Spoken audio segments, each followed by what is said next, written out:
What's up, everybody? Welcome back to the channel. As many of you know, I participated in Ironman, Texas on April 23rd in the Woodlands just outside of Houston in Texas, and it was awesome. I have a whole video on my race day experience. I'll put that link down below so you can watch that if you're interested.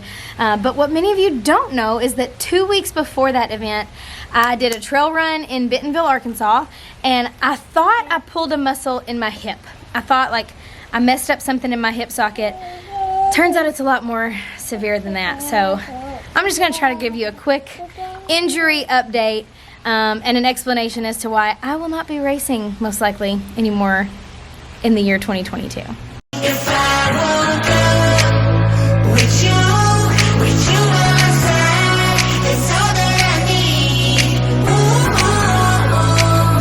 it's you inside of my head and all of my dreams. So at first I went straight to the doctor about 2 weeks after Ironman, and they thought it was my sciatic. Thought there was a problem with that, so I went to physical therapy. The first physical therapy appointment, the physical therapist was like, after she did all her exercises, she said, I don't think anything's wrong with your muscles. I think you should go get an x-ray. Got an x-ray. I guess the angle of the x-ray didn't catch one of the fractures. What the first x-ray found was a PARS 5 defect, a fracture on my L5, so in the base of my spine.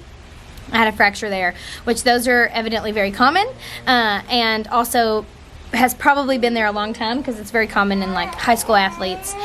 So that's probably been there a while. So after talking to a couple doctors about that, a couple different doctors had said that shouldn't really cause you that much pain, especially in your hip. So I went to a radiologist in Nashville who did an MRI, and that is where he found a fracture on my lesser trochanter. I'll put a picture up right here. So the inside of my femur. It's not a super common fracture. It is common among endurance athletes, which makes sense, but it's not a super common fracture.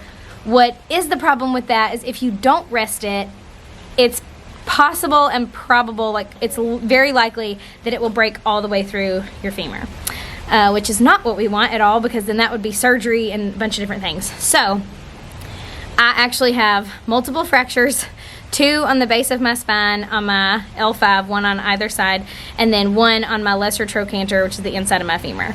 So I'll put those pictures up again here so you can see what that is. So basically I am on crutches. I can walk around my house a little bit, but if I'm gonna be like going around the mall or around church or whatever, are malls even a thing? Do people go to malls? Anyway, so they told me 12 weeks past the injury date, which would have been like April 9th, but because I did an Ironman 2 weeks after that, they're actually counting from that day. So yeah, we're not doing anything. I absolutely cannot run. Cannot like walk the dogs. They did just give me the go ahead to swim, which is super exciting, so I can at least do that. I can't cycle. I can do some upper body strength training and some ab work, but nothing that puts any pressure on my hip. So I can't like do squats or lunges or anything. I can swim and I can do a little bit of strength training, a little bit of ab work. So that's what I'm going to be doing, at least until the end of July. So at the end of July, beginning of August, I will actually go back and get a second MRI to see how things are progressing, how things are healing, and if it's all healing appropriately, then we can start incorporating a little more training. But I'm not going to do any sort of hardcore training or racing for the rest of the year because there's just a lot going on in the healing process, and I want to make sure that we do it right. So that's the injury update. That is the reason that I will not be racing at all this year, but that's okay because Ryan has 2 really big races coming up, and I'm going to be able to be like full-on Sherpa for him. So he will be doing the Ironman World Championships in Kona in October, and then 2 weeks after that he's doing the 70.3 World Championships in St. George, Utah. So he's got a big October coming up. He's got some big training sessions coming up, so I'm going to be able to full-on support him. But that's the end. That's the end for me for the year, which is fine. We're gonna heal properly, we're gonna heal appropriately, and we're gonna rest. So right now we're in Florida, which is awesome. I'm just getting to relax with the kids, and I'm gonna take advantage of every minute. It is very hard for me to be still.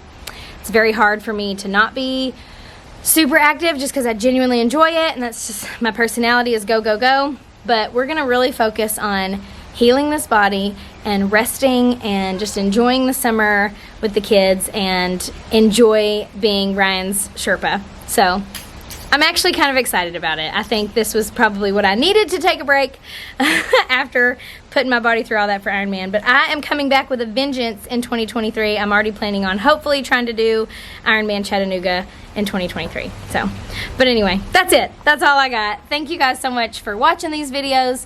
If you like this, give it a thumbs up and subscribe, because we've got a lot of fun things coming up. Even though I am not racing, because I'm not racing, we have a lot of other really fun things that we're going to be doing, because I won't be spending so much time training, so we're going to do other adventurous things. So like and subscribe, and thanks for watching, and as always, we'll see you in the next one.